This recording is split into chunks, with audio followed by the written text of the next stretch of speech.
We overlook the Villarreal street circuit. We are in position, ready to go racing here in the Iberian Supercars, the first of two races for a combined grid of the GTC, TC and GT4 divisions of the Campeonato de Portugal Velocidad.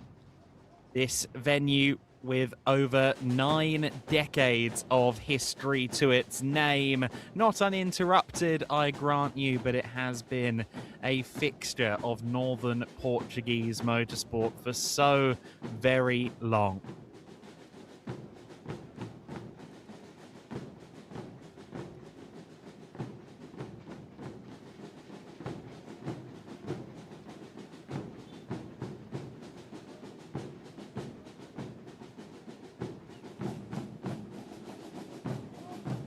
As we can see here, pre-race festivities ongoing.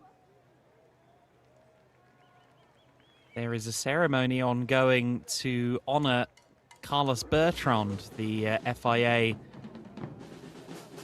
track safety inspector. He's retiring at the end of this year.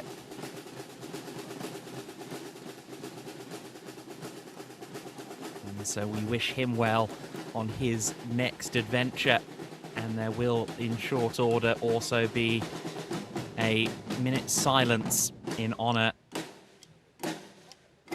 of the late Rui Marita, who we've had the honor of watching in Iberian Supercars for so long. I've had the honor to call his racing in this championship and also in some cameo appearances in the GT4 Winter Series. Of course, he has been such a fixture in recent years of motorsport in the Iberian region, be that Porsche single-make competition or here in the world of Iberian supercars. Just an absolutely wonderful person who we sadly lost since Jarama earlier this week, and we pay our respects to a great person who I'm sure we'll all be thinking of this weekend and going forward. Drivers are assembled for this ceremony and indeed for the minute silence in honor of Rui Marita, who of course is the reigning champion in the GTC division of the Campeonato de Portugal Velocidad, a title he was hoping to retain in 2026.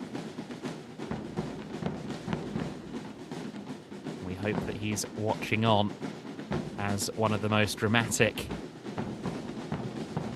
and complex weekends of the year goes on at this immeasurably challenging street circuit. Almost 4.8 kilometers in length, truncated from its original length. Huge disparity in terms of track widths as well. Really a very special venue. The atmosphere is fantastic. Of course, the locals here really love their racing.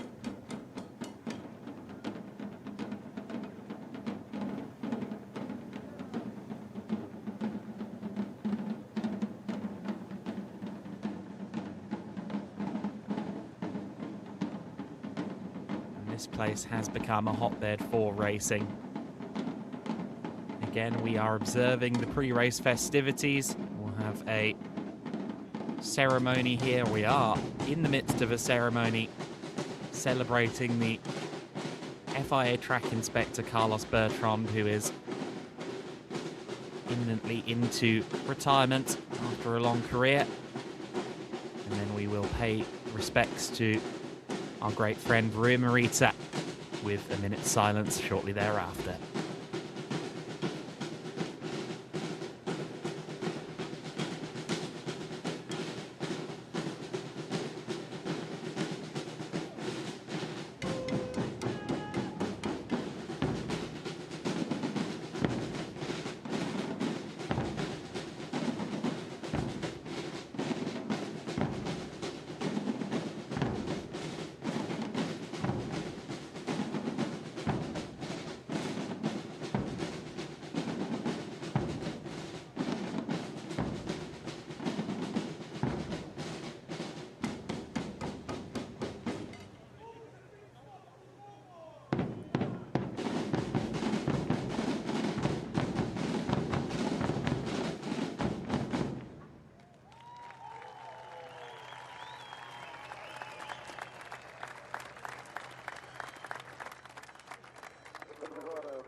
again, we look down over the circuit.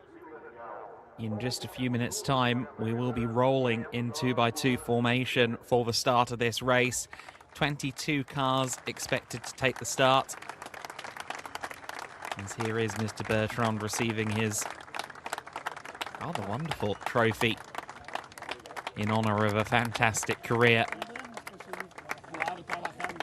And as we celebrate him and his accolades and portfolio, we think now to Rui Marita.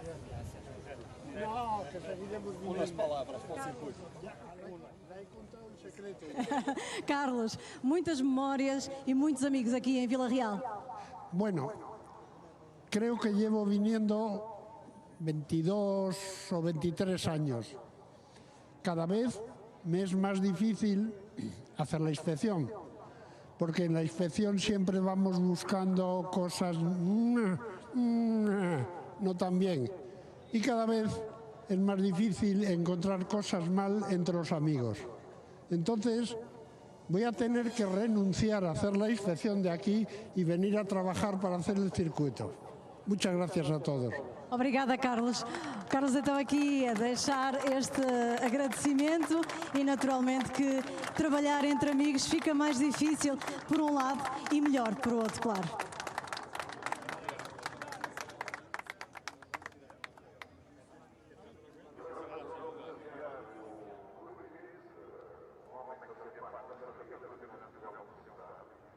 And now we will observe our minute's silence in honor of our friend, Rui Marita.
Thank you to all of the personnel and all of the fans trackside for observing that, and certainly Rui very much in our thoughts today. I actually just received a message from one of his competitors in the form of Marcus Fothergill, who says, such a huge loss. Rui was a great guy, fantastic driver, who I shared the podium with for many years. He always kept me honest on the track, didn't he ever? With many close battles, and will think of him every time I get in the car. Love and thoughts to his family and friends. And that sentiment from Marcus Fothergill, shared by so many of the drivers down there for that ceremony, all of the drivers down there in that ceremony, is Montelos Competiciones team, who drive and compete this weekend with a heavy heart. But Rui would have wanted us to go on, and that is exactly what we're going to do here at a circuit that certainly rewards bravery. Rui Marita had that in spades, and we'll see who is brave today on the circuit as we get ready for action. 50 minutes of racing. Temos com o Rodrigo Almeida, um piloto que partilha o carro com o Francisco Mora, que vai arrancar da pole position. Rodrigo, tem sido uma estreia para ti, tem sido um período de dias de evolução. Como é que tu vês esta primeira corrida? Esta primeira corrida o Mora fez um excelente trabalho na qualificação. Eu tive um bocado de azar com a bandeira vermelha, mas hoje vamos lutar, o Mora parte da pole position, vamos lutar pela vitória. Temos os dois bom andamento e é isso que vamos lutar. E qual é que tu pensas que será um desafio ou a situação que vai definir esta corrida? Claro que o calor é muito importante para a degradação dos pneus no carro. Claro que o pit stop é o mais importante, mas estamos treinados para isso e vamos lutar pela vitória. Ok, muito bem, muito obrigado e boa sorte. E voltamos para o estúdio.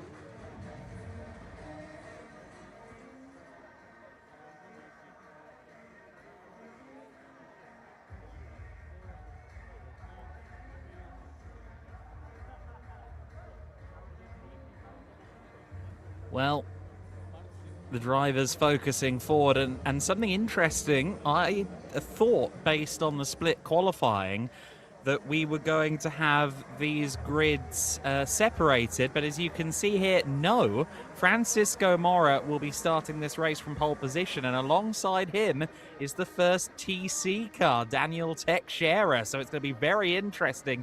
TCR versus GT4 versus Cup cars as we go down the grid. Jose Carlos Perez starting from third position. He's joined by Carlos Vieira's Veloso 888 car on the second row. Vasco Oliveira for Racar Motorsport and SMC's Luis Aguirre in the third row of the grid. Gabriel Cazuelo, the first of the GTX cars, running 7th in the Petrogold Ligier Speedy Motorsports. Cesar Mercado in P8. Andre Lebeish starting from 9th position. Ricardo Costa starting from P10.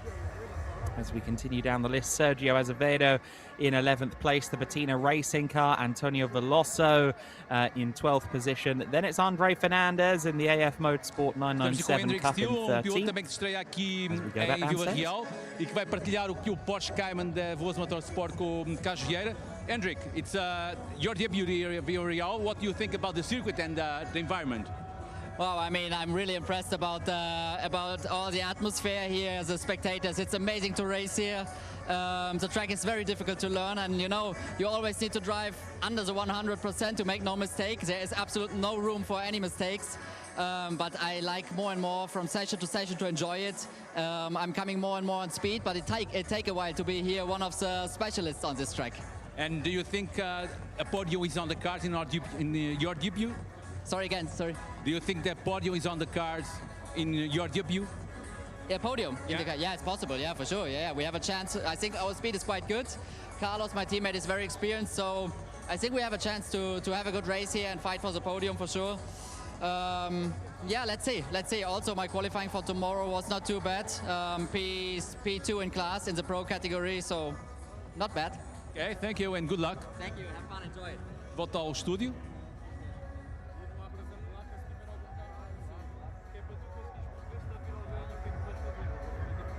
Well, I'm intrigued. Carlos, Vieira and Hendrik still, I'm very intrigued to see what they will do in the race. I'm also intrigued by what would have happened if we hadn't had a red flag a few minutes from home at the end of the session. Hendrik still was qualifying in for race 2, tomorrow's race 2. I feel like he probably had a better lap in the chamber, so did a couple of others, but with 5 minutes or so left in the session, there was a crash, and unfortunately that's concluded the day's running in terms of qualification. Daniel, então regressa aqui ao automobilismo, depois do ano parado, e regressas num circuito que é um dos mais difíceis da temporada. Como é que tem sido este regresso? Bom, antes de mais agradecer o convite aqui por parte do Vasco para vir de facto para tentar dar-lhe uma ajuda, porque é um circuito extremamente difícil, é um circuito que eu de facto a última vez cá tive fui feliz e consegui ganhar, mas extremamente difícil, porque é um circuito muito exigente, é um circuito que requer 200% de atenção. Desde o meu primeiro treino livre até agora, efetivamente tenho vindo sempre a melhorar as minhas voltas e o objetivo nosso, efetivamente, é ganhar a corrida dos bronzes. É essa a nossa guerra, é isso que vamos lutar, mas, como sabes, este circuito é preciso ter a estrelinha da sorte também do nosso lado. Esperemos tê-la. Muito bem, muito obrigado e boa sorte. Voltamos ao estúdio.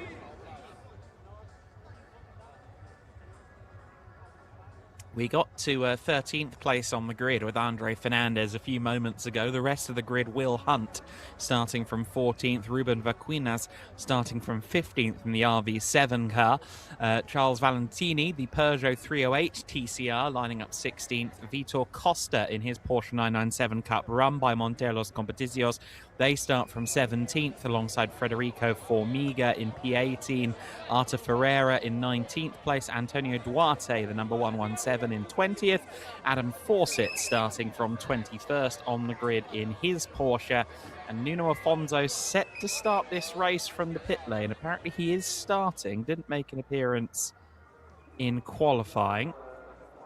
Now, we've been talking all about that, and I've just got a bulletin through that the grid is wrong. So, I don't know in which way it is wrong, but I have been informed that it is. Patrick, é regresso com carro que tu bem conheces, o qual venceste em 2023, se a memória não me atraiçoa. É verdade, é verdade. Está a correr bem, foi pena o treino cronometrado esta manhã, eles acabarem a 5 minutos do fim, não se entendeu bem o porquê, senão estávamos a tentar fazer a pole position, estava confiante para fazer a pole, fiz terceiro, amanhã arranco da terceira e vamos tentar fazer o nosso melhor, mas estou muito feliz por cá estar, aqui é convite do Tony, o Tony é a primeira vez cá com o carro e está-se a adaptar cada vez melhor e vamos fazer os possíveis para tentar pelo menos ir ao pódio. Okay, muito bem, muito obrigado e boa sorte. Obrigado. Volta ao estúdio. Well, I was wondering if it was a matter of the grid not being organised correctly, as in whether they were going to split the GTCs and the GT4s and the TCs from each other, but doesn't appear to be the case. At least what the marshals have worked from certainly is that Daniel Teixeira is on the front row, as we can see. The Hyundai Elantra is down there. But yes, it's been sent to me that the grid is wrong and will be fixed, and then the start procedure was delayed, as you saw on screen during that interview. So what happens next? I unfortunately am not qualified at this moment in time to say. I do hope that it's not a matter of them needing to completely rejig this grid, because if that is the case, that's not going to be the work of a couple of minutes, particularly on a street circuit where you've got, Armco on the left, and what's on my right? It's more Armco. That won't be easy. So I'll have to wait and see.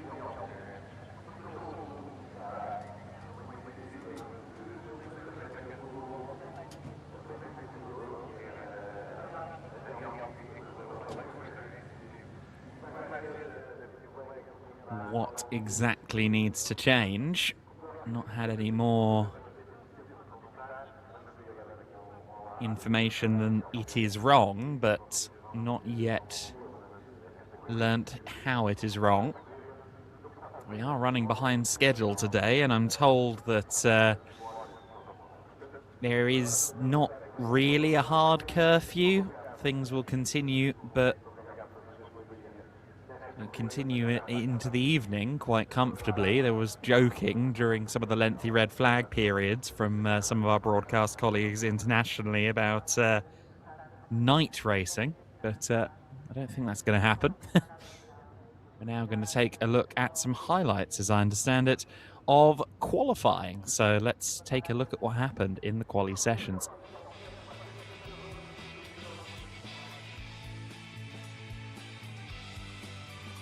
So in the GTC and TC divisions, Daniel Teixeira certainly came in as favourite in the Hyundai Elantra. Doubling up this weekend, also competing in the TCR World Tour Series. So very, very busy driver. And he was, rather as expected, the benchmark within the GTC and TC sessions. A 201.736 puts him seconds clear of anyone else in the shared GTC and TC sessions. The next closest party was the 133 car, Gabriel Cafoilo. Unfortunately, one of our competitors getting it very wrong, and a broken suspension was either a consequence of or the reason why.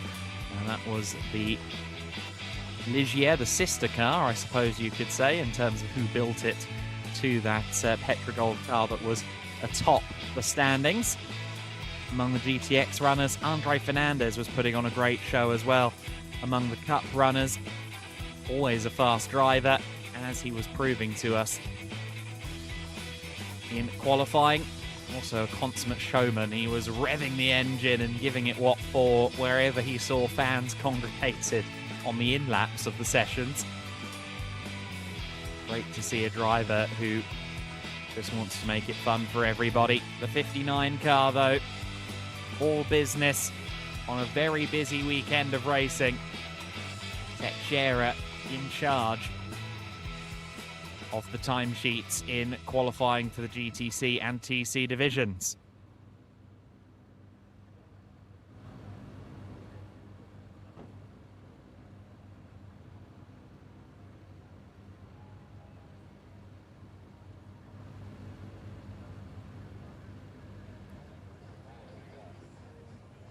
Tivemos aqui os highlights da qualificação que decorreu hoje. Também tinha as bandeiras amarelas, ficar e também tinha as bandeiras vermelhas, portanto não há nada que se livre. A corrida dos clássicos que tivemos anteriormente ganha pela João Macedo Silva, foi a primeira corrente que não houve desse incidente, um tinha durante 25 minutos. E vamos aguardar as ordens de partida. So the start procedure delayed, no indication as yet as to by how much and to what end. But this 50-minute race will hopefully get underway. One drama that we did see, I think, before we were live was Ricardo Costa's number 3 Speedy Motorsport Porsche seemingly having a technical issue on the sighting lap to the grid. Ended up pulling up, but seems to now be okay. And it looks to me like we are now withdrawing from the grid, so we should be okay. Francisco Mora. Okay, they've changed this to Francisco Mora and Jose Carlos Perez on the front row. Then it's Carlos Vieira and Vasco Oliveira on row 2 of the grid. Luis Aguirre, Gabriel Cazoilo on row 3. Row 4 of the grid is set to be Mercado and Andre Nabesh. Then Ricardo Costa in 9th position, Sergio Azevedo in 10th place. And running down the list, we see Teixeira now at the back of the grid.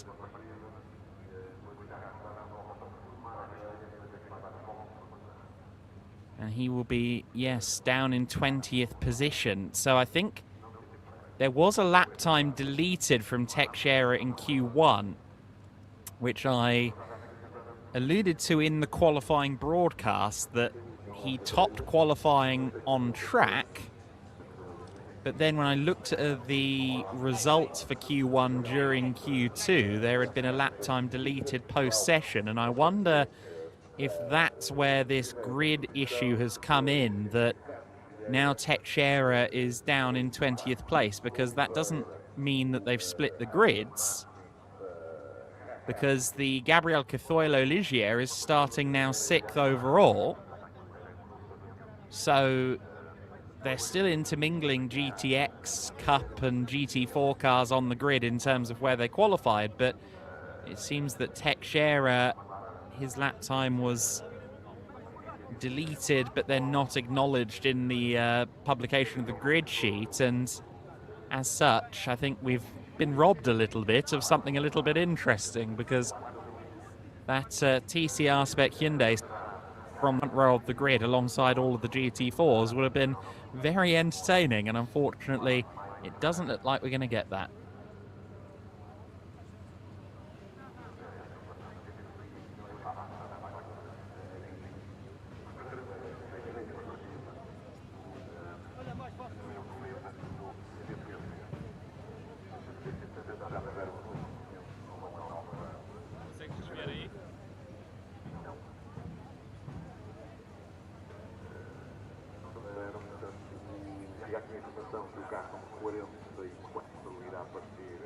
So we await, hopefully, an imminent roll on the formation lap. It looked like they were clearing the grid a few moments ago. I'm guessing they will simply hold Teixeira and have him join the formation lap queue where he needs to be, which is 20th place.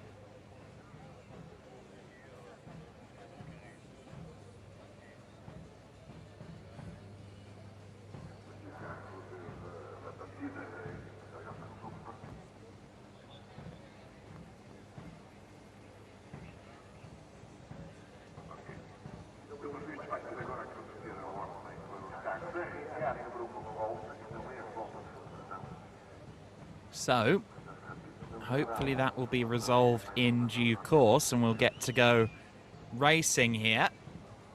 You can see the variety of different cars waiting for this race to begin. You've got a McLaren and a Ligier there, a Seat and a Porsche Cup car alongside each other as well. This is the zany nature of particularly the GTC and TC divisions that are very heavy on variety, but in general,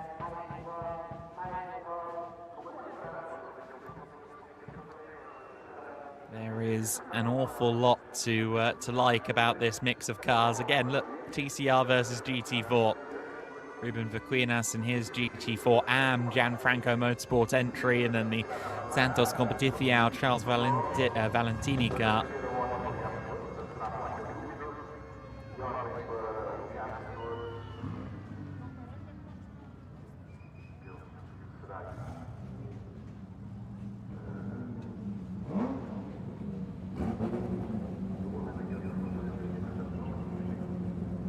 Okay, so we are now rolling on the formation lap, and that's going to be complicated. They've rolled away in a unconventional order, let's say. Teixeira is now rolling as well.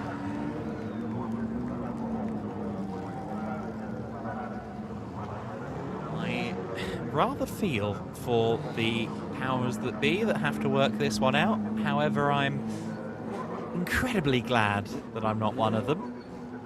However, it would be good to see the definitive order soon enough. You've now got the back or the left side of the grid that was behind Teixeira trying to figure out what they need to do. You could see there Carlos Vieira in the 888 car going, well, do I now overtake because I'm out of position, surely? And yeah, this is a head scratcher.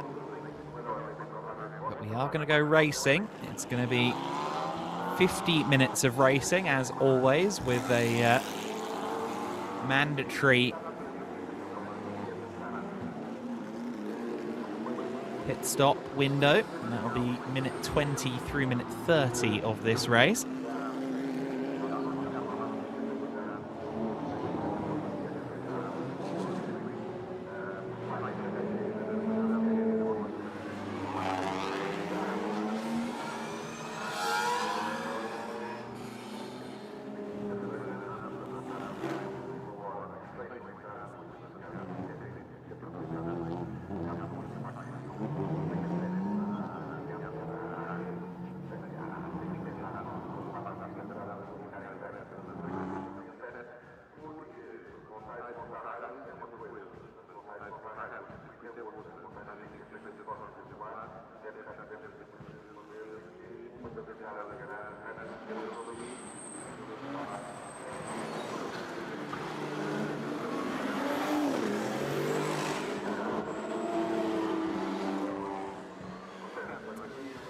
Great to hear and see these cars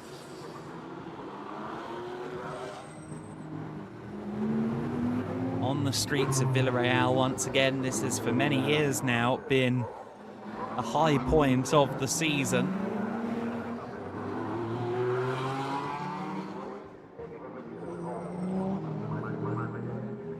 And it's interesting in particular this year where for the large part of the season we are splitting the GT4s from the rest of the classes. Here they are combined, since this is only an event for full season point scorers in the Campeonato de Portugal Velocidade, rather than the other two classes or the other two championships that outperform the overall Iberian supercars. That means that it's a really interesting mix that we have. For the first and indeed only time, I think, this season, we are going to get to see the likes of Teixeira up there and fighting. Teixeira, who incidentally is still not where he's meant to be on the grid by any measure. He's kind of amongst the GT4s.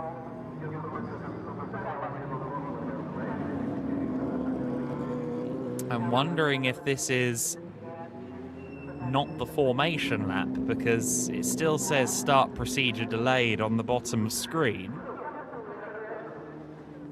And I get the distinct impression that, given we're all in the wrong order, maybe they're going to line everyone up again and then do the formation lap, but I haven't had any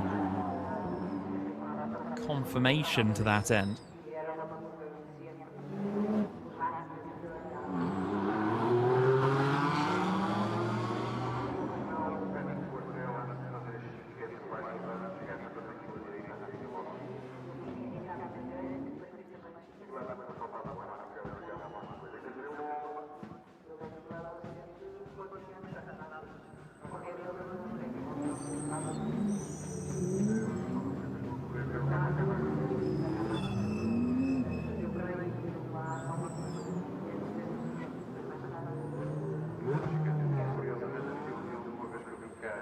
Just got confirmation that we are re-gridding, so this is not the formation lap. I'm not entirely convinced that everyone knows that, given some of the aggressive weaving that we were seeing just there. Hopefully that's been clearly communicated to everyone. I've only just had that clearly communicated, so one hopes our competitors are aware of exactly what they're signing up for here.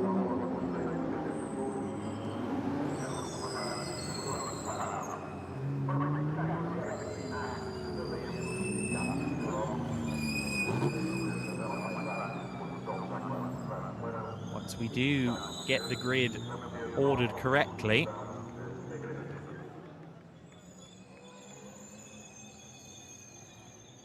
we will be racing for 50 minutes. Here we go then. We are now getting everyone where they need to go.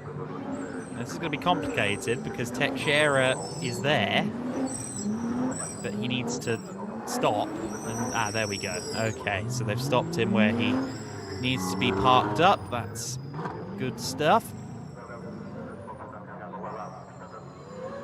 Let's just hope that everyone goes where they need to go from here. Looks like they're doing okay on that front so far. Tina's 16 car, yep, on the correct side. Looks as if everyone's got the memo and everyone's going to be in the right position now. It's always tricky when you have a revised grid, especially one where you, with a majority of the field now having swapped sides of the grid. You've spent the last, what, 20 minutes, half an hour parked on one side of the grid, and under any normal circumstance, that's the side of the grid that you need to be on once the race starts. That's no longer the case in this scenario. They've sat there for ages on one side of the grid. Now they've come back to the grid and have been swapped over, effectively, many of these drivers. As you can see, a lot of the cars that were on one side are now on the other. Andre Fernandez was on the right side. He is now on the left. The Seat was on the left side. It's now on the right. I can see maybe a couple of drivers getting confused here as they approach the rolling start, going, hold on, which side of the track am I on again? I've rather forgotten.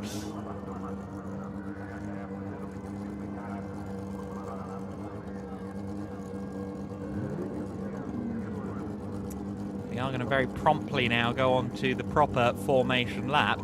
And it's worth mentioning, if you're new to the Villarreal Street Circuit, firstly, this should be fun. You're going to enjoy yourself. Secondly, the start is a little bit different from any other lap of the race. In the start, they will do exactly what they're doing now. They will go straight on up the hill and continue on their way to the first braking points of the lap further up. However, on subsequent laps, they will head out of that chicane at the roundabout, across the start-finish line, and then they will peel off on the left of screen. You see there that alternative route, an extra chicane, and that is the route from lap 2 onwards, effectively. They do the first lap of the race, and then they have to start taking that additional chicane on the very short, I guess you call it, main straight here at the Villarreal Street Circuit.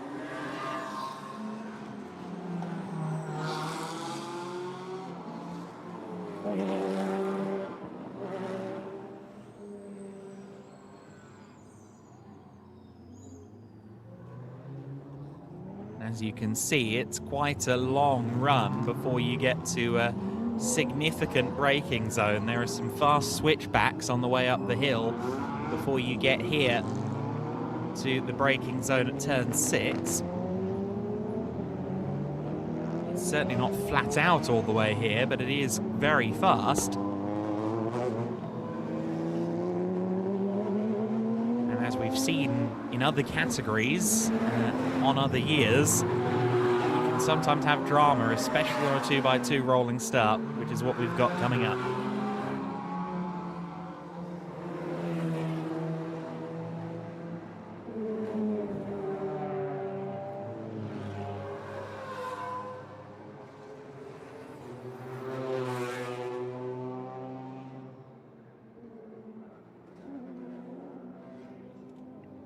So the cars in single file, they will go double file as we approach the starting area. Now, one factor that we haven't touched on yet, that we definitely should, is handicaps. There are, if you're new to the series, handicaps to not punish, but handicap those who are successful in previous races. In this case, there are only 3 drivers in the GTX and Cup divisions who have handicaps, or 3 cars that have handicaps. A 10-second penalty on the base 2-minute pit stop time for the Chefo Sport by Petrogold car of Castoilo and Santos. That's the Ligier that's starting 6th on the grid. So they'll have 10 seconds of extra time in the mandatory pit stop to consider. And then the other factor there is the number 35 car, the Veloso Ligier. They've got 3 seconds worth of pit stop penalty on top of their 2 minutes.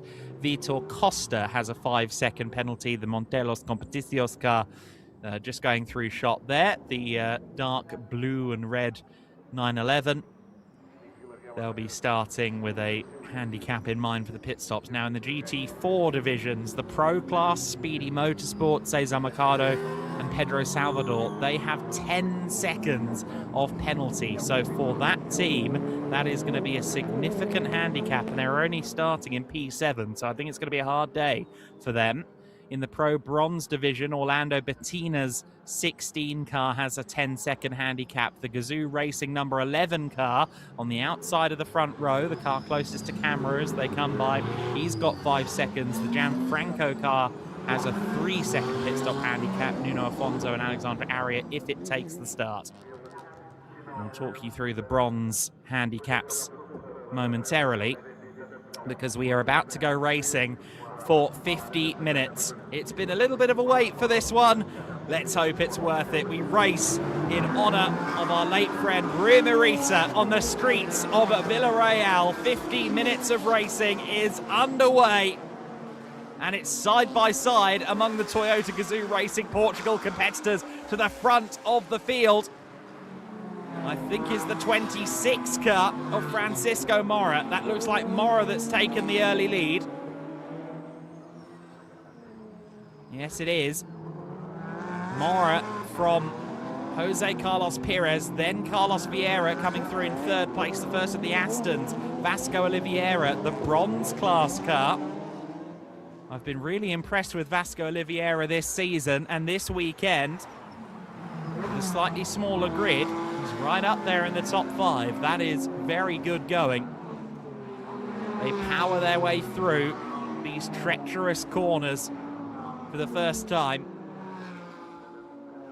Again, parts of this circuit, I made the comparison in qualifying, I'll make it again. It just reminds you of the Macau gear circuit, for example.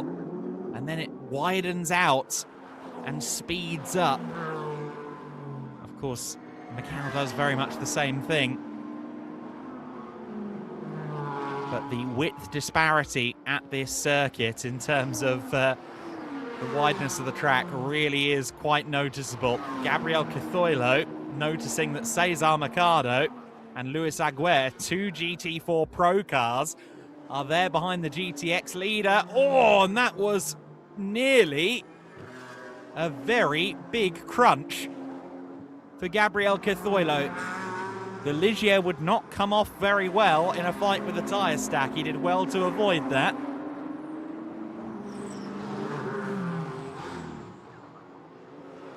Mercado eager to try and get through, as is Luis Aguirre. 2 parties who I think suffered a little bit for just trying to find time and space on the track in qualifying.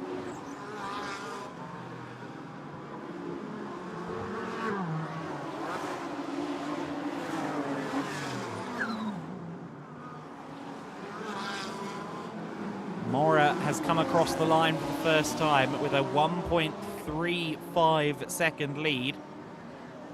Again, to restate, he is a pro driver in a GT4 Pro car.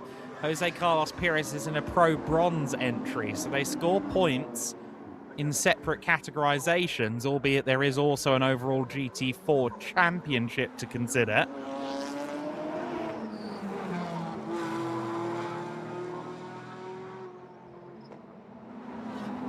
So for Carlos Vieira, as a GT4 Pro competitor himself, I think the objective is probably to clear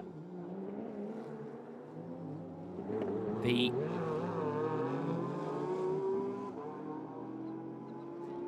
sister Supra, the Jose Carlos Perez Supra, the 11 car, as quickly as possible to then go hunting. Of course, Carlos Vieira running in 3rd position in that Porsche, the Veloso Motorsport 888, the ex-national rally champion in Portugal. A hill climb racer, he's done GT3 and even GTE level racing.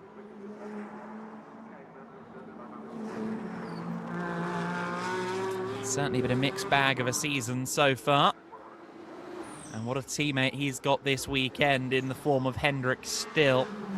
A driver who, largely in Porsches, largely for WNS Motorsport, has been an incredible competitor in GT4 competitions across the world.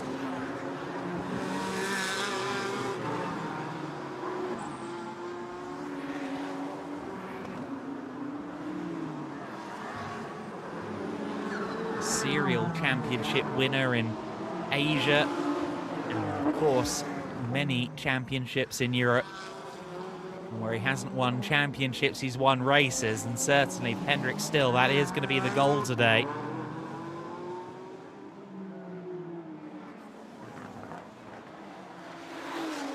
Within the Pro division, the only car that has a handicap is that number 4, the Speedy Motorsport Supra. So no handicap for Francisco Mora to have to think about. It's just straight up a 2-minute pit stop that needs to be served, which is the case for everybody.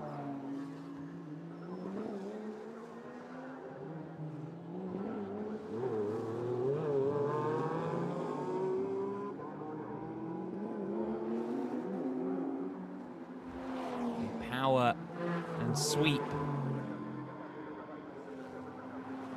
through this incredible sequence of corners. Look at the commitment through that section and then down this long straight known as Matthias.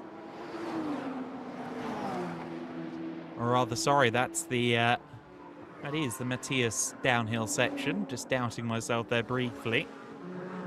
And The sweeping corner that they'd gone through before is known as a Ciprest.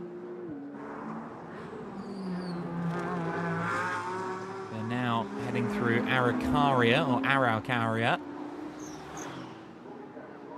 And towards the last corners of this lap. Oh, and an early visit to the pits for Vieira. Vieira into the pit lane. And that is absolutely going to be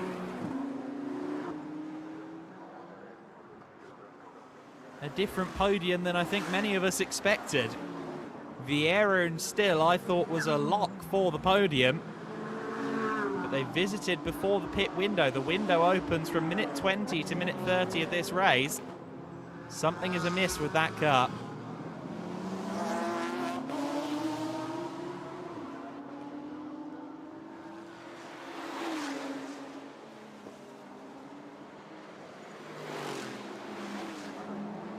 Meanwhile, the Ligier has been dispatched by the four of Mercado and Luis Aguirre in the McLaren. As you can see, they're now on the back of... there goes Carlos Vieira again. I didn't see an issue. If there was one, I missed it. But they've now headed back out onto the circuit, so hopefully whatever has happened has been resolved, but he's going to rejoin the race effectively stone last. That's going to be painful.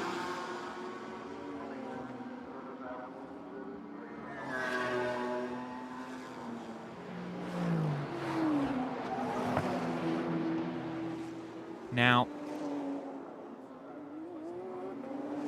Vasco Oliveira then has inherited third position in the big orange Aston Martin, the number 28 car, but I don't know how long he's going to stay there, because Cesar Mercado and Luis Aguirre have closed in rather quickly, it must be said. They've also built a gap of 7.5 seconds over the Gabriel Cazoilo Ligier that was previously ahead of them at the start of the race. I get the feeling Mercado is going to try and make a move as soon as he can. The question, though, of course, at a circuit like this is where and how do you make positions? Adam Fawcett there, the British driver in the Porsche 991.1 Cup car. He's going to go a lap down. Com o Carlos Vieira, que obrigou a passagem aqui pela box. Hendrik, what happened with Carlos? I mean, to be honest, I don't know at the moment exactly, because I just saw we have a damage at the rim and a tire puncture. I don't know if he hit something or if he had a contact, but for me it looks like he hit something like the sausage of a curb very hard. Yeah, tire is damaged. Race is now for sure difficult. I mean, maybe we can hope for a safety car to make some more positions, but we were in a good position, and now, yeah, it's a bit frustrating. Yeah, because you were in P3, so you were looking for a podium. Yeah, for sure. But let's see. The race is long. The track is difficult. So much can happen here. So we just want to finish it, and let's see where we are in the end. Okay, thank you and good luck. Volta ao estúdio. Was Hendrik Still. A puncture and wheel damage then, by the sounds of it. And that is a big shame for sure. Surprised they got the car back out quite so quickly, actually, with a puncture, because these GT4 cars, of course, unlike their GT3 superiors, they don't have centre-lock wheels, which makes it a little bit more laborious to get them off the car, especially in an intense situation. It was a pretty quick change of tyre there or change of wheel there from Veloso. So well-drilled outfit. Should expect nothing less, really. They've taken on the challenge of running, what, 3 different marks this weekend? 4 different marks, potentially. Let me just check this out. There's an Audi. There's a Ligier. And there's a Porsche. So, yes, 3 different marks in the Veloso camp this weekend.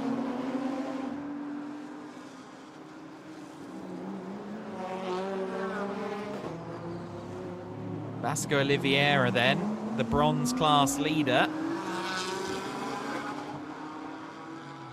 Still running a comfortable third overall and, well, a comfortable third overall. Still running in third overall, but under pressure from Cesar Mercado.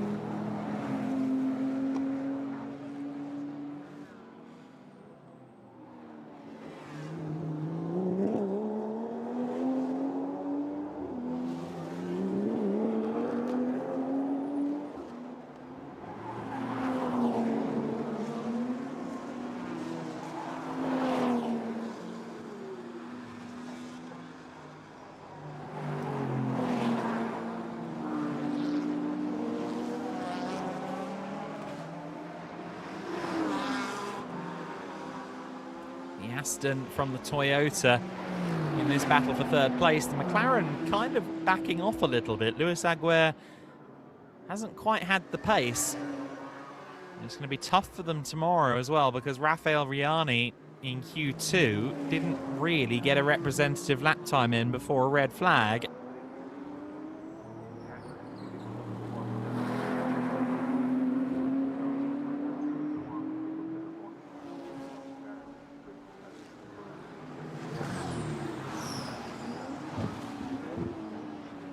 So tomorrow that McLaren is going to be starting deep in the pack. They really need to take advantage of being as high as 5th place while they can, but right now it doesn't quite look as quick as the Aston or the Toyota. Maybe just made an error somewhere and is now closing back in, but we'll have to wait and see. The last lap times don't really point in that direction. Oh, and out wide there, in fact, Luis Aguirre.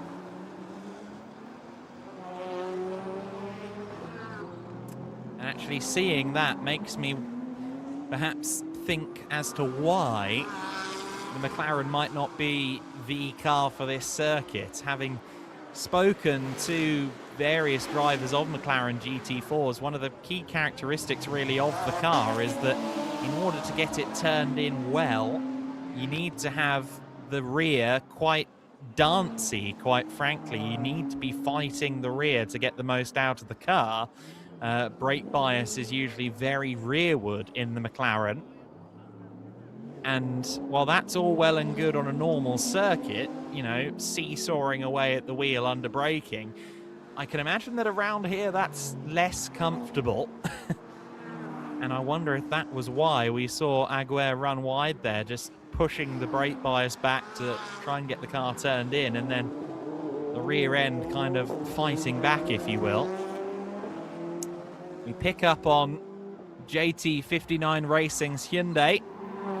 Daniel Teixeira at the wheel. Solo driver, of course. He'll be in this race until the checkered flag.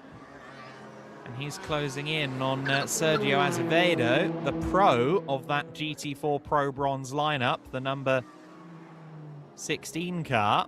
Now, that's a big damp patch on the turn-in point for the corner where we saw Luis Aguirre have his moment. So that's why he had his moment, because there's a lot of fluid down. But where did that fluid come from? It hasn't rained here in many days. I wonder if there's maybe something amiss with some drainage or something like that, some civilian drainage. But certainly that amount of fluid at turn 3, which is just coming up after this chicane, is a little bit hairy to my view. Let's take a look now as they run up to the area with the damp patch. Here it is. Teixeira taking a much narrower line to avoid it.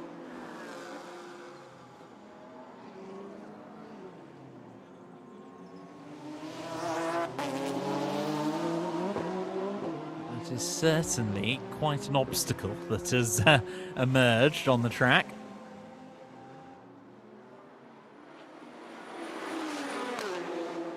As we said, Teixeira following that Pro Bronze class Patina Racing Toyota from Sergio Azevedo. He's the pro of that lineup, and Orlando Bettina, the eponymous driver of the team, will take over from there. We're now looking a bit further back as Federico Formiga leads Vitor Costa, and it's getting very close there as we go to a replay. It was getting quite close for comfort, and goodness me, that was remarkable, but both cars continued on. Perhaps a shade ambitious from Costa to try and make a move into that chicane, but I mean, that was a scary moment between the two. The Saint Leon or Federico Formiga, the other car involved in that, and they were still going hammer and tongs as we cut away from them, so I don't know quite how that's resolved. We saw there as well that Teixeira has been released by Sergio Azevedo, so he will now pursue Gabriel Cazuelo. He's comfortably leading the TC Plus division, so he's not looking to make up any positions within class. I think at this point this is purely hunting GT cars down.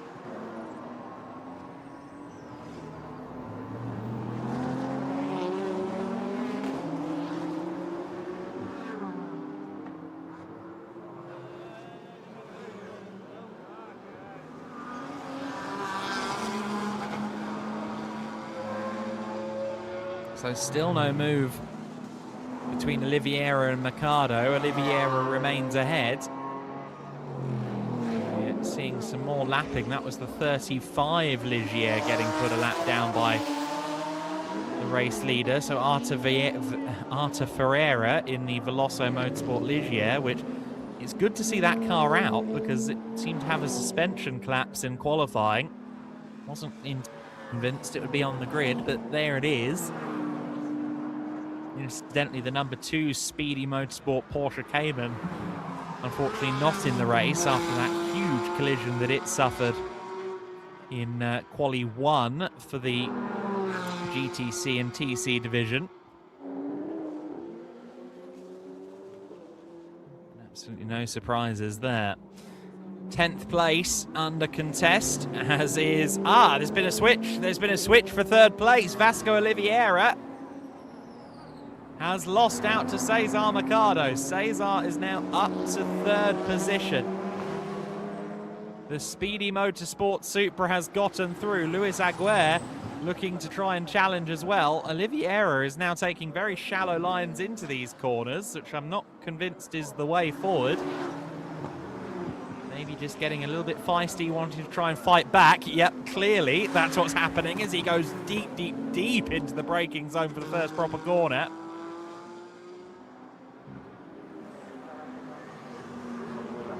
Actually, on that point, on that phrase, proper corner, even when you are just going flat out here, you're constantly working the steering wheel. This descent down towards the chicane at the roundabout is a prime example. But even when you're flat out, you're working the wheel here. Oh, Ricardo Costa made an error, yes, but moreover, he saved that car. Because if he'd barreled into the concrete, as we've seen, that car would have certainly sustained a lot of damage, and the concrete would have done too. Oh no, Vitor Costa's had a moment. You can see damage on the rear of that car. Oh, and well, I can see why based on where it's come a cropper. And it looks like the radiator's busted on that Porsche. The 997 Cup car smoking away, and as we all know, it's GT racing, not even folklore, but just the reality of GT racing, that the radiators on the front of those Porsches don't take well to being stuffed at barriers. And I wonder if he was pushed into that position or whether he had an instant himself and then got hit, because you saw that the rear wing and the rear headlight were both damaged. The marshals very bravely with a live track are heading out there to try and help. We're going to get a look as the Peugeot was nearby. Oh, Costa ran wide across the sausage curbs, hit the barrier. was all his own doing. The glancing blow from the Peugeot to the Porsche is what caused the damage, but the mistake was all Vitor Costa's own, and there was an error as well from, well, two drivers at once there. From Ricardo Costa and Andre Nabesh, they both went straight on. Now, pit window is open, and perhaps wisely, drivers have taken the opportunity to pit early, given there's potential for a safety car.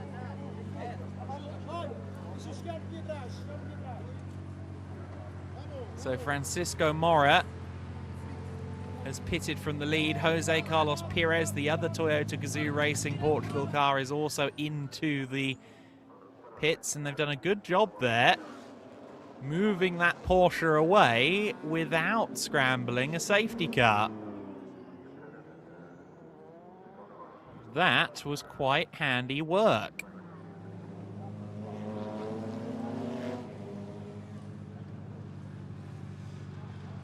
So beyond the two Toyota Gazoo Racing entries, Speedy Motorsport Cesar Mercado is in, Daniel Teixeira is in, Sergio Azevedo is in.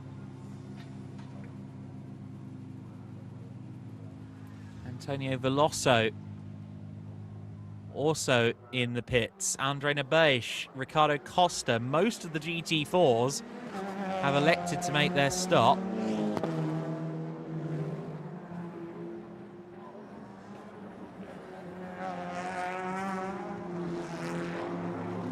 Andre Fernandez, Will Hunt as well. Only very few parties have continued into a new lap, and looks to me like Federico Formiga is heading in. Yes, he is.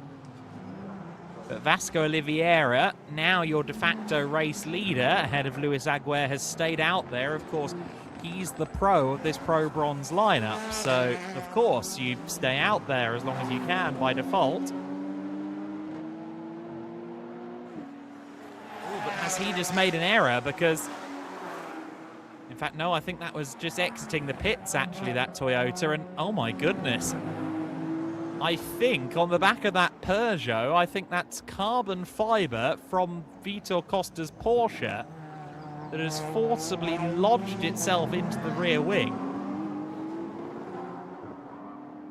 I've seen a lot of things. I've not seen that before. Federico Formiga. Oh, sorry, not Federico Formiga. The Peugeot of Charles Valentini running with carbon fibre from another car wedged into its wing.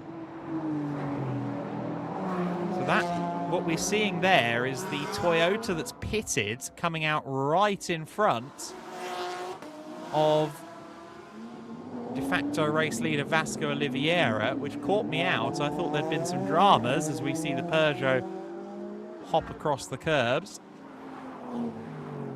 No, what that is Pedro Salvador, who's taken over the Speedy Motorsport Supra, coming out from the pits and finding himself right there with the cars that it was ahead of before.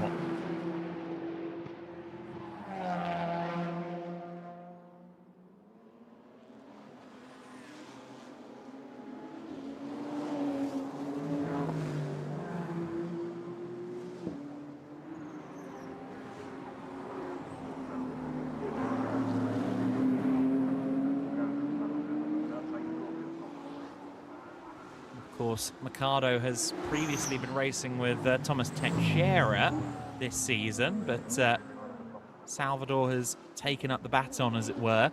Oliveira and Aguirre are into the pit lane, and that means that pretty much everybody has pitted at this point. Who are the holdouts? Gabriel Cazuelo has yet to pit.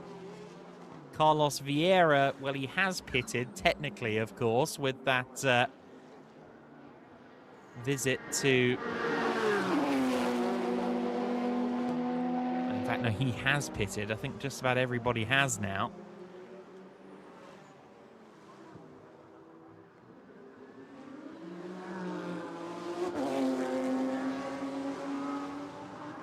Andre Fernandez running solo. He continues on his merry way, pursuing actually one of the GT4s. That's the Speedy Motorsport Porsche,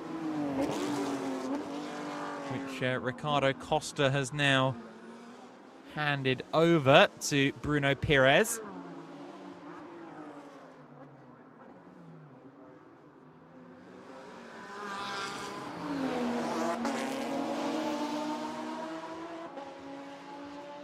Of course, Costa, who typically drives an NM Racing Team Mercedes, but is here this weekend in the speedy Porsche, I think, to continue scoring points in the Campeonato de Portugal Velocidade, the Portuguese Championship.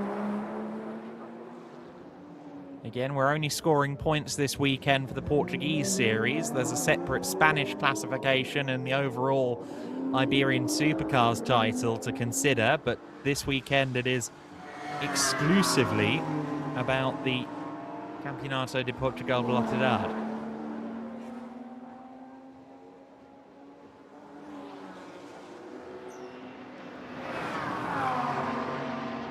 So with post-pit stops, and we see there that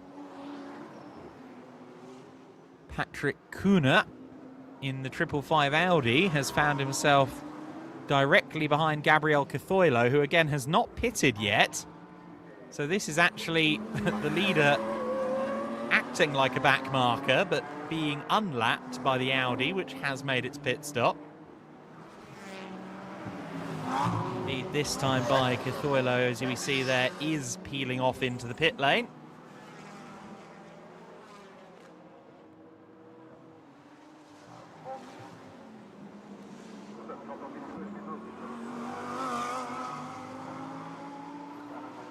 Fabulous noise that Audi R8 makes.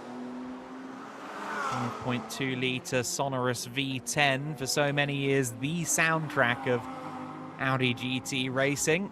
I don't really know what comes next for Audi, of course, given their withdrawal from customer racing production at the moment.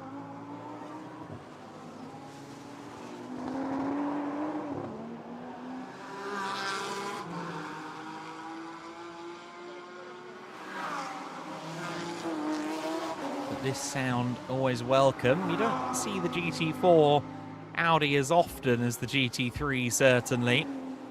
But it's welcome to see it back in Iberian Supercars. A great sight, and Veloso Motorsport doing a good job with it.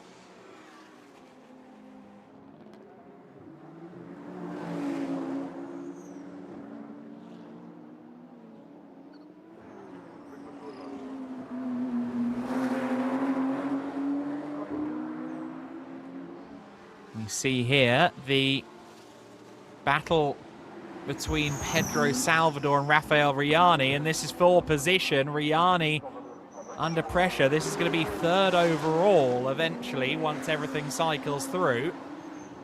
Of course, the SMC McLaren has gotten ahead courtesy of the 10-second handicap pit stop time for the Speedy Motorsport car of Pedro Salvador.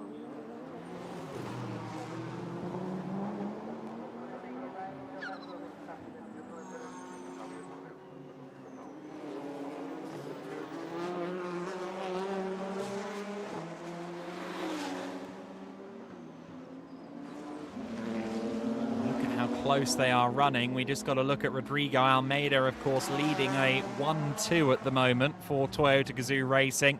Rodrigo Almeida leading overall, leading the Pro Division. Francisco Abreu in second place and leading in the Pro Bronze category. And then it's this battle for third overall.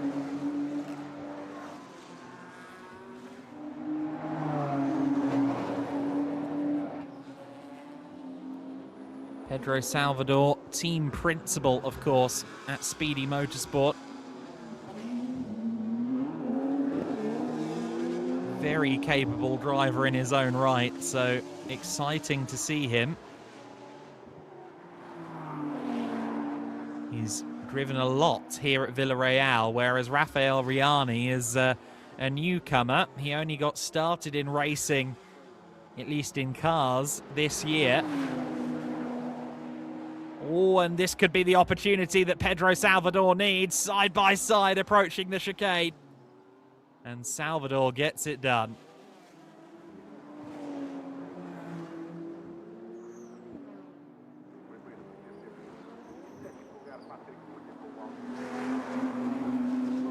Car 59, Daniel Teixeira, under investigation for leaving the track and gaining an advantage. That would suggest turn 17 is the chicane at the top of the hill, or on the way down the hill, I should say. And yes, okay. Potentially outbraked himself and went across the chicane, and we've seen people doing that a few times, but the key thing is they've backed out of it to make sure that they don't gain a lasting advantage, and potentially Teixeira didn't yield or didn't adhere to that part.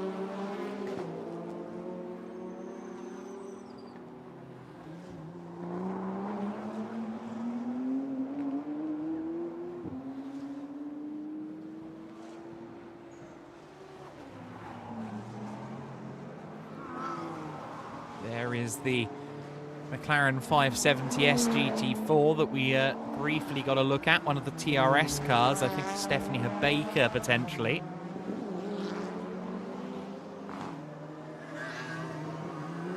Baker, the Lebanese, Dubai-raised, UK-based driver, who's taken a diverse path in motorsport so far, has done a bit of everything. Was actually inspired towards the sport by F1 Academy, the all-female F4-esque series, not strictly an F4 championship, but of course using the F4 chassis.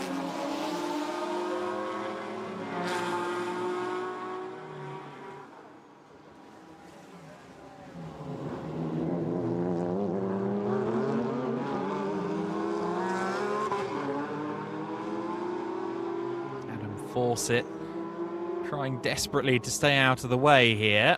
Hendrick still is in pursuit and actually going to go past the 35 Ligier there. That was just lapping though, that wasn't for position.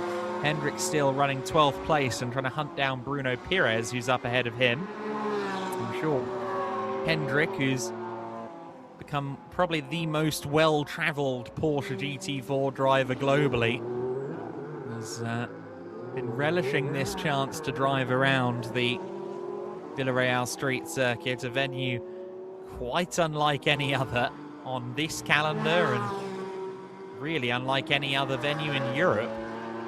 Again, the Macau comparisons are clear to see, but I don't really know what you'd put forward as a equivalent to this venue in Europe. You could argue that Po, for example, is not dissimilar, but it's a lot tighter, it's a lot less quick, and indeed it doesn't have these wide sections that we see here.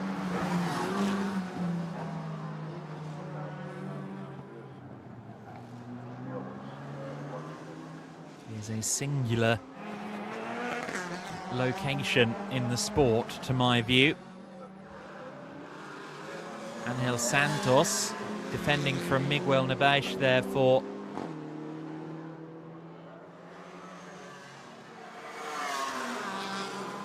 ninth position overall. I don't recall whether we saw it on screen or not, but Pedro Salvador... Ah, yeah, we did see Pedro Salvador get past Rafael Viani, of course, on the way down to turn 17. But yes, he's now extended that gap out to almost 5 seconds, 4.6 at the moment. He's 10.4 seconds away from the lead, 7.6 seconds away from Francisco Abreu in second, with just under 15 minutes to run. That's not a likely mountain to climb in the time he's got left, I'll be totally honest. What is a bit more likely, though, is Abreu closing in on Rodrigo Almeida. Last time by, Almeida did a 2:05.2. Francisco Abreu did a 2:03.9. And actually, if I may just turn back on myself and eat some crow, Pedro Salvador's last lap was a 2:02.8. He was 2.5 seconds quicker than Rodrigo Almeida. The gap to the leader is down under 9 seconds. Salvador might be able to catch the top two here, especially if they start to fight one another. Rodrigo Almeida, I think, is going to come under pressure from at least Francisco Abreu, his Toyota Gazoo Racing Caetano Portugal teammate. Don't be surprised if the other Supra from Speedy Motorsport gets involved as well. Lap traffic up ahead is going to do him no favours. Adam Fawcett making his way through that chicane section, and I imagine he'll have done so a little bit slower than Almeida would have wanted. But then in turn, he kind of stifles Abreu's run through that swing bend at the top of the hill as well. So I suppose that balances out, or if anything, it really cost Abreu a lot more than it did Almeida. That was on the run through Ciprest Bend. And it has rather benefited Rodrigo Almeida. But look at them, all three cars there were briefly in shot. Salvador is definitely closing in on Abreu, and even more so on Almeida. Abreu is pushing, you could see there that lockup into turn 17, Araucaria. He's working hard.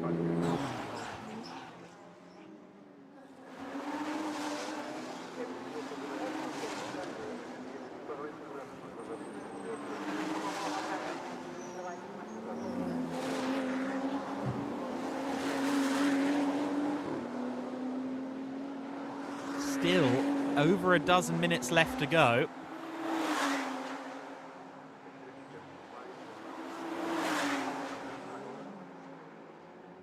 And the gap now between the top three, o piloto partilhou o Aston Martin da Dakar com Manel Giel e estão a liderar a GT4 Bronze. Está a ser uma boa corrida para vocês? Sim, eu acho que está. O Jean, reparei agora, está numa boa posição, está a manter a posição. Eu consegui arrancar bem, estou à frente da minha categoria, consegui estar lá na frente com os prós, no meu stint. Foi muito engraçado e acho que está a ser uma boa corrida para os dois. Chegaste a estar em terceiro lugar de geral. A dada altura, sentiste que era preferível deixar passar os pilotos que estavam atrás de ti de outra categoria ou tentaste lutar até ao fim? Não, eu quando estava em terceiro à geral senti que tinha, penso que fosse o Porsche do Carlos Vieira e ainda aguentei à frente dele bastantes voltas. Ele arrefeceu os pneus e depois, quando eu vi ali numa travagem que ele ia saltar, eu optei por não discutir posição. Não era da minha categoria e ele entrou muito rápido naquela chicane. Deixei-o passar e segui o caminho normal que eu tinha que seguir, sem confusões, e foi a melhor opção. Muito bem, muito obrigado e boa sorte. Obrigado. E volta ao estúdio. Vasco Oliveira. Manuel Guial, who took that car over, running 5th place at the moment, but I don't know if he's going to stay there. Daniel Teixeira just 2 seconds away from the back of that Aston Martin. Gap is again coming down between the top three Toyotas. Almeida came through the second sector split 1.2 clear of Abreu. Pedro Salvador came through 5 seconds back from the leader. Last lap times a 2:05.5 for Almeida in the lead. Abreu a 2:05.3 and a 2:02.6 for Salvador. They come across the line again. Almeida improves to a 2:04.3. Abreu to a personal best 2:03.7. And Pedro Salvador with a personal best 2:02.582. He is hunting Abreu down.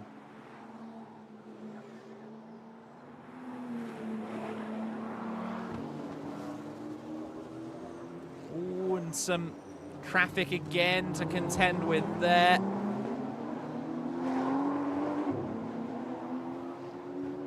That was the second of the McLarens from TRS. That was Antonio Duarte, who's 19th overall, leading as the only entrant in the GTX AM class.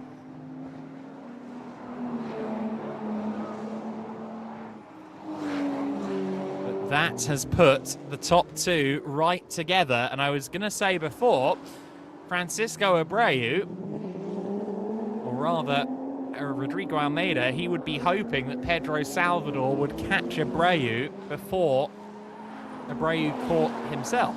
And well, unfortunately, that's not happened. The two Toyota Gazoo Racing cars are now line astern, head to head. And Abreu is going to be able to focus forward here on Almeida for a good couple of laps. But then Salvador might reach them.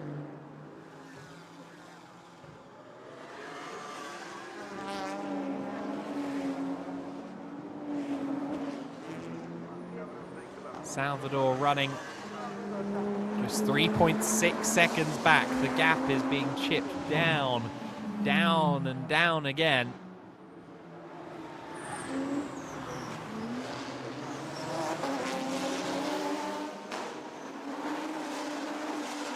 They are effectively all together, and there's lap traffic up ahead, as we can see. That's the Seat of Federico Formiga, who leads the TC class as the only entrant within that division.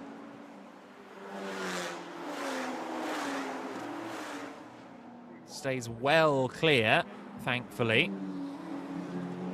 But he might trip up Salvador. No. That was handled just about as well as it could be, but we have a three-way dance. A waltz times three. Almeida, Abreu, and Salvador are going to race to the flag here at the Circuito Internacional de Villarreal.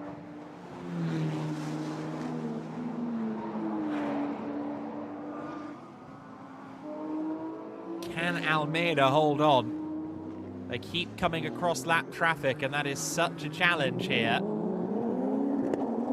Almeida, Abreu, and Salvador running toe to toe to toe. I think there's every chance lap traffic becomes the factor here. As we see, a moment for Teixeira. Teixeira's come into the pits. He suffered damage there. Did he catch a curb or something?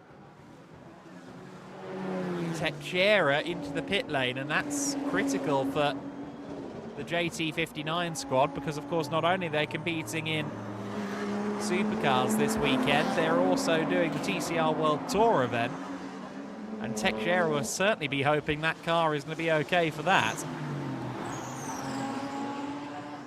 All the leaders caught a break here. Rodrigo Almeida puts the Aston Martin between himself and his adversaries. That was Ruben Vaquinas in the Aston. Not really much more he could have done to be out of the way, so no blame on him whatsoever.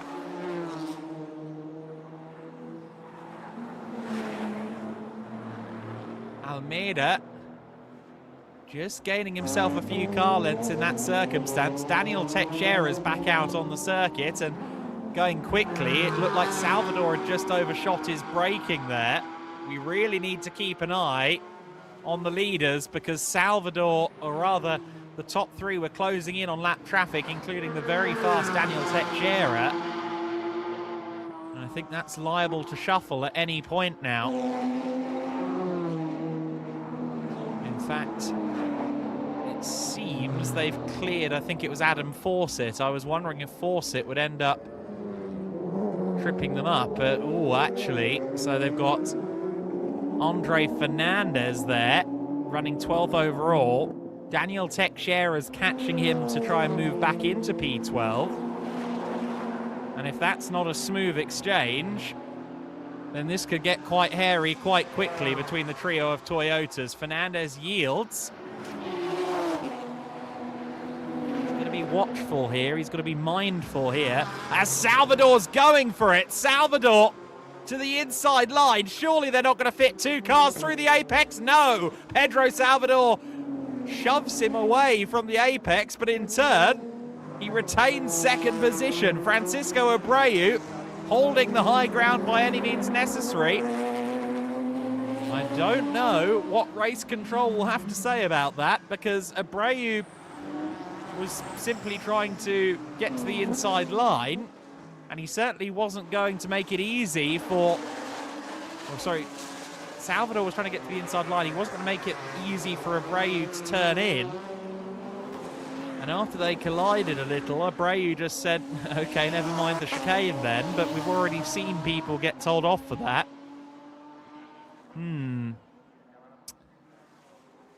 I don't know how you'd call that one. I'm not convinced he gained an advantage, to be honest. He retained a position. Did he gain an advantage? Salvador running a little bit wide there. Meanwhile, Hendrik still is on the back of Pires and Nabeish.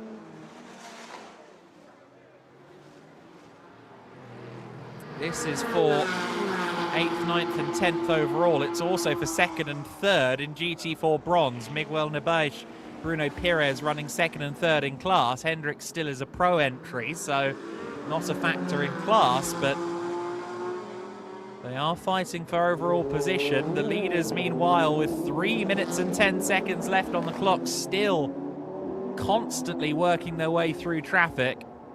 Not something I see ending before the checkered flag. And again, the leader, Rodrigo Almeida, has caught a break there. The Ligier of Jose Maria Moreiros just stifling Abreu and Salvador briefly. Salvador again carrying massive speed on the run downhill towards the chicane. Surely he's not going to try it again.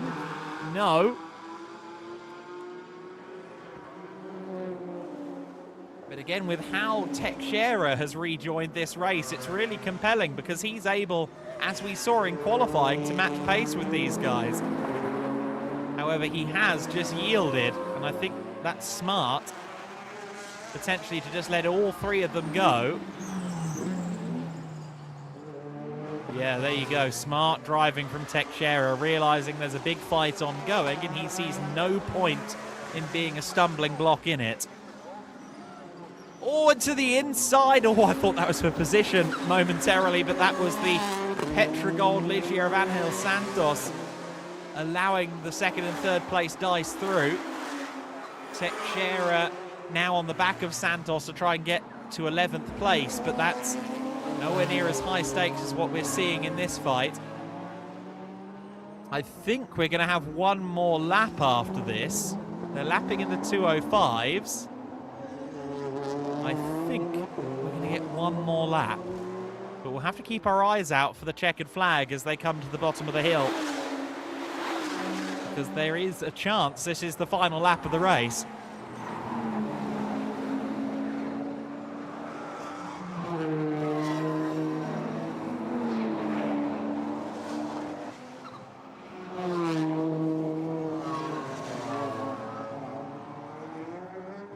Rodrigo Almeida with 1.2 seconds at the last split over Francisco Abreu. Abreu with just 3/10 over Pedro Salvador, who once again is hunting.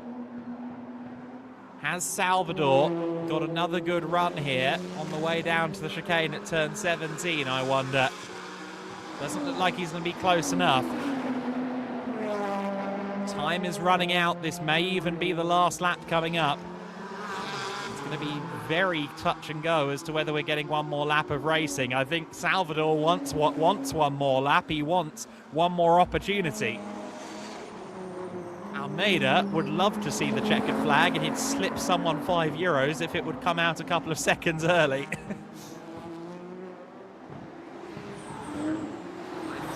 I think we're just going to get, yes we are, we're going to get another lap of racing.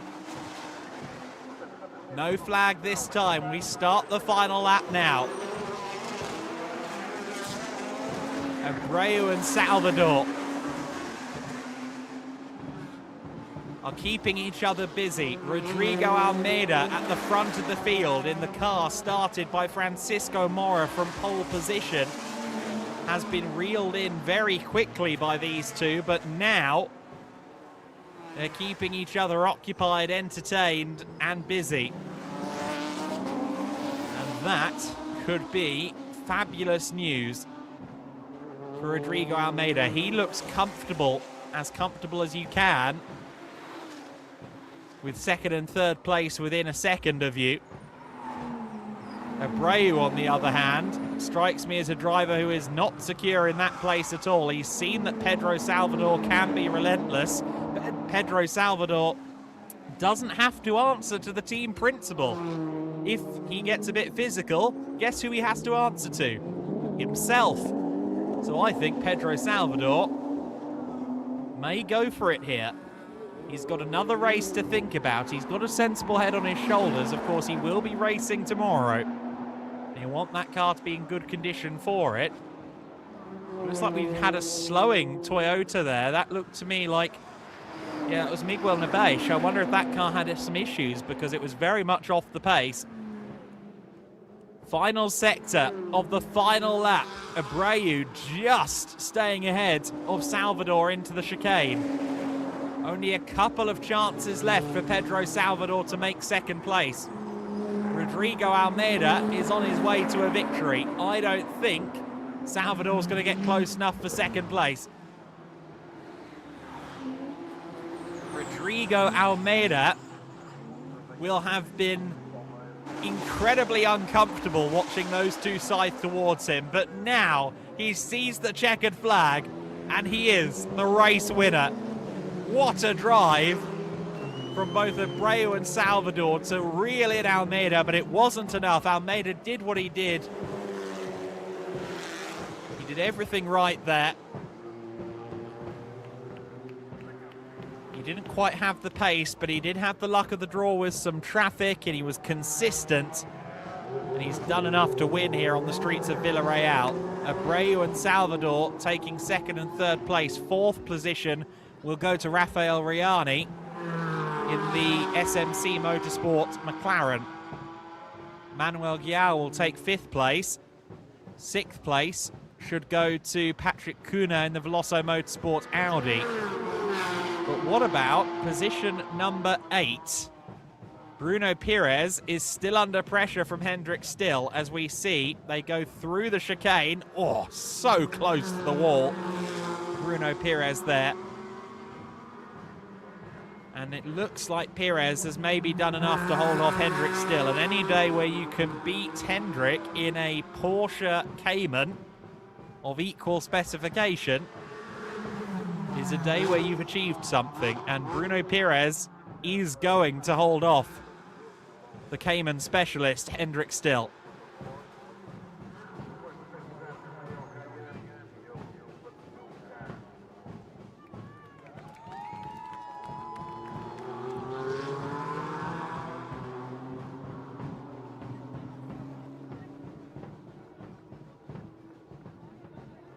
A fantastic drive from all parties, quite frankly, but Rodrigo Almeida has done well.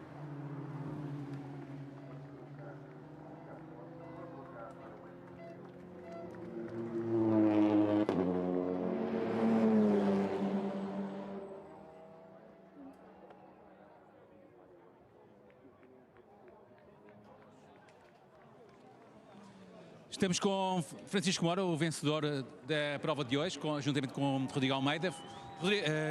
Francisco, foi uma corrida, na primeira parte em que tu dominaste, na segunda parte foi um bocadinho mais tensa, com a aproximação dos adversários. Como foi que tu viste a corrida? Antes de mais, agradecer à equipa e agradecer também ao Rodrigo, muito exigente este fim de semana para ele, primeira vez aqui em Vila Real. E sabíamos que, pronto, tentar ganhar o máximo de distância possível para o segundo e conseguimos fazer em equipa isso. Agradecer muito ao Francisco, ao Abreu e ao Zé Carlos, porque sem eles aquela missão de nos ajudar ia ser muito difícil, mas estou muito, muito satisfeito. Eu era muito amigo do Rui e esta vitória para ele. Pronto, aqui também uma dedicatória do Francisco Moura ao Rui Mirita. Portanto, vamos tentar entrevistar mais alguém aqui no pit lane, mas temos aqui o Zé Carlos Pires. Zé Carlos Pires, que venceu a GT4 para o bronze com o Francisco Abreu. Zé Carlos, foi uma corrida de equipa esta? Foi uma corrida de equipa. Tínhamos delineado que não nos queríamos atacar um ao outro. Portanto, era este o objetivo. Queríamos ganhar a categoria. Queríamos ir ao máximo possível dentro da classificação geral. Claro, dentro daquilo que é possível e a cordialidade em pista. Acho que o Chico fez um grande trabalho agora no final e foi um bom resultado para a equipa. O stint inicial acho que também foi bom, acho que nos correu bem a mim e ao Kiko Moura no arranque. tivemos ali uns pequenos problemas ali com a pista com uma linha, penso que era de coolant ou de óleo, tínhamos que passar pelo lado, perdemos algum tempo aí, mas fora isso ficou tudo bem.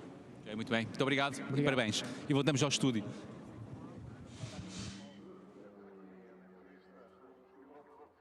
Well, there will be some celebrating on the podium for Rodrigo Almeida, who I don't think would have been fully convinced he was to go to the top step with some of that pace discrepancy that we saw. But he and Francisco Mora are the race winners. Carlos Perez and Francisco Abreu take second place. Mercado and Salvador third. Olivieri and Gao taking fourth place. Veloso and Cunha in fifth place. Aguiar and Riani in sixth. Azevedo Bettina in seventh place. Costa and Perez in eighth. Vieira and Still taking ninth place ahead of Daniel Teixeira, recovering in the Hyundai Elantra TCR. As we look down the rest of the overall order, Pro Bronze winner Francisco Abreu, of course. Bronze class winner Manuel Giao.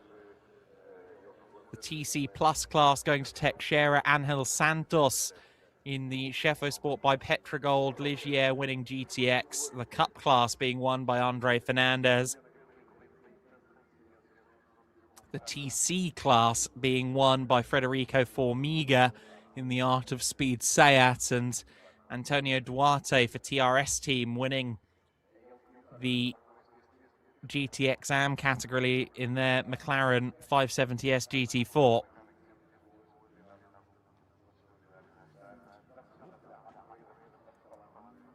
But that was a very dramatic 50 minutes of racing here at Villarreal. Perhaps we shouldn't be surprised at this point that this venue delivers thrilling racing in Iberian supercars, but thrilling racing is exactly what we saw.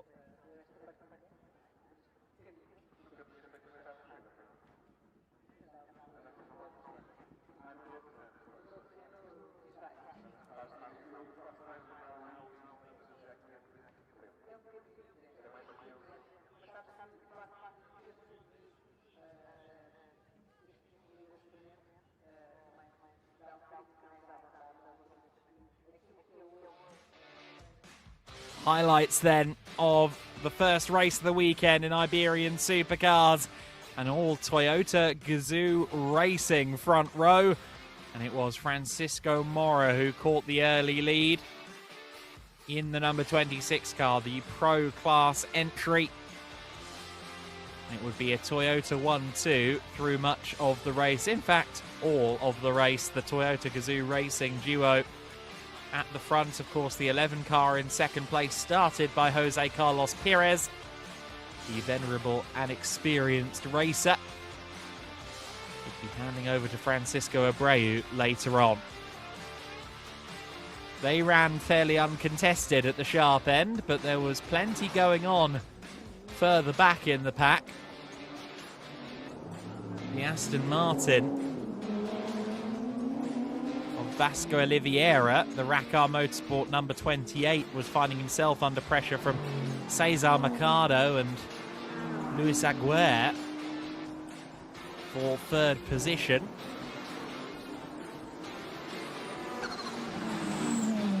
Daniel Teixeira was working his way through the field after starting towards the rear of the pack, and the star, who's also racing in TCR World Tour this weekend, was making good headway. Vitor Costa with a costly error just slightly deep into the corner, bouncing across the sausage curves, and remarkably, part of his rear wing ended lodged in the Peugeot 308.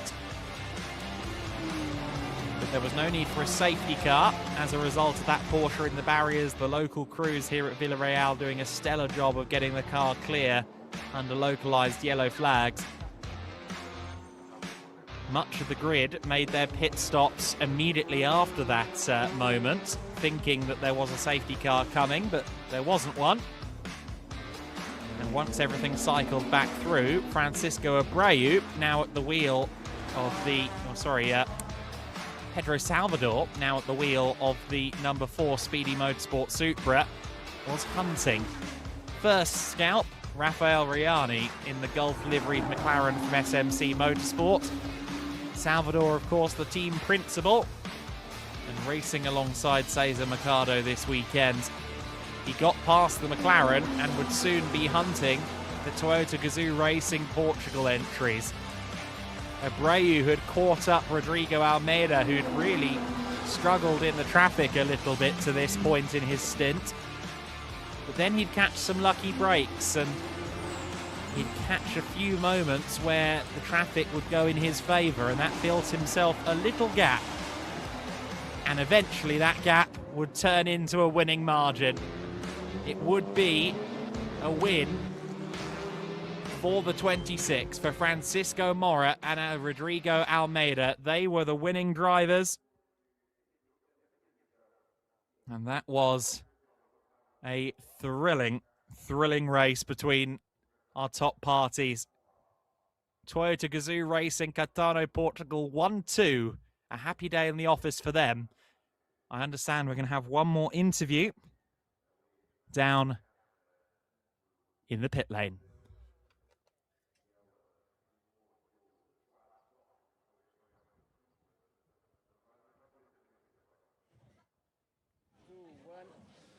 Estamos aqui com o Jack Kaiser, um responsável da Toyota, e hoje foi dia muito positivo para a Toyota. Jack, it was a great day for Toyota today.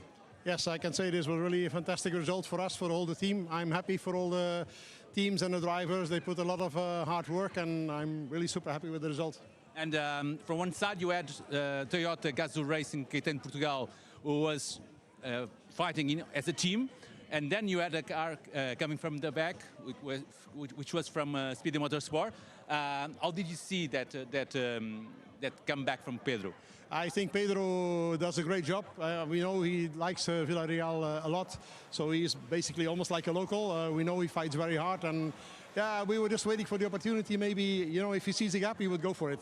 But in the end, it was all clean, a clean fight between the three cars, and that's also what we like to see. Also, Toyota has a lot of success here in the Peninsula Iberian Peninsula. How do you explain it? I don't know. I think we have a good car. We have great teams, and we have great drivers who can get the maximum out of the car. And yeah, I'm just very happy with what they managed to achieve here. So, and tomorrow you are looking for some more wins for sure. Tomorrow I hope to stand here again, yeah, with our flags and watch the podium. Okay, thank you and congratulations. Thank you very much. Back to studio. Well, there we go, a statement of confidence looking ahead to tomorrow's racing. It'll be another 50 minutes of action, and that will come to you at 2 p.m. local time here in Portugal, 3 p.m.